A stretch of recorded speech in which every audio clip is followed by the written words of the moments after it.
It was the time of the Passover celebration, and Jesus and his disciples had come to Jerusalem, along with many other people. Jesus and his disciples had just finished eating the Passover meal of unleavened bread.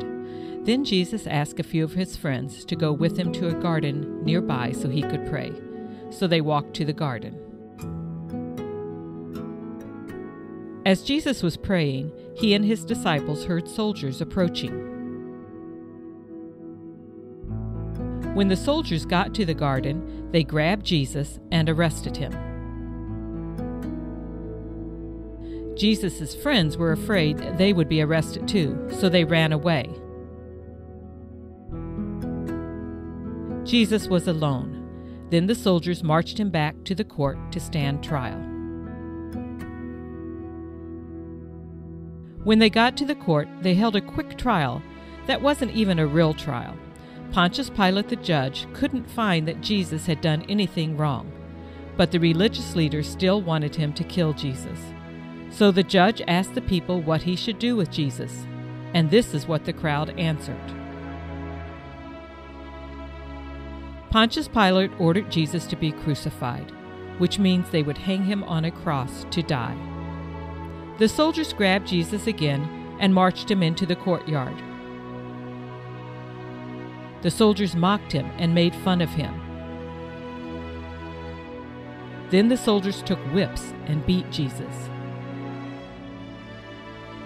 They beat and they beat Jesus. Jesus had blood running down his back from the marks of the whips. He was so tired and so hurt, but the soldiers didn't care. They marched him out of the courtyard and along the road to the hill to crucify him. At the hill, they set up a wooden cross.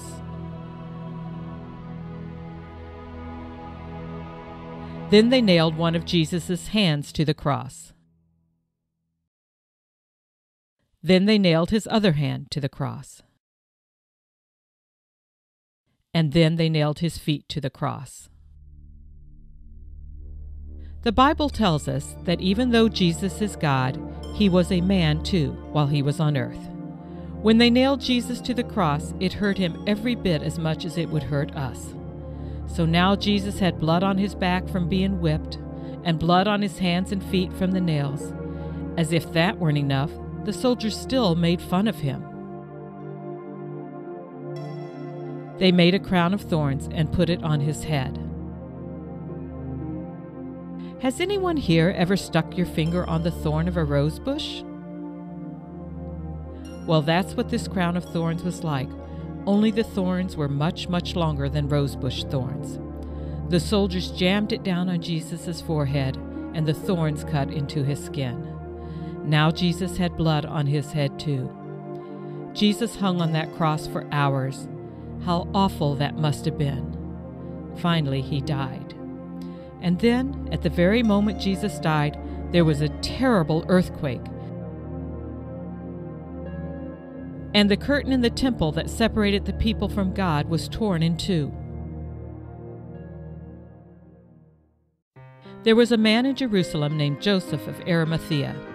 He was one of the Jewish leaders, but he was also a follower of Jesus. It was his friends who had put Jesus to death. Joseph was very sad that Jesus had died, and he wanted to do something for Jesus. Because he was rich, he had bought a tomb that he would be buried in when he died. Now he decided to ask the judge if he could bury Jesus there instead. So Joseph walked right over to the court. When he got there, he asked the judge if he could have Jesus' body.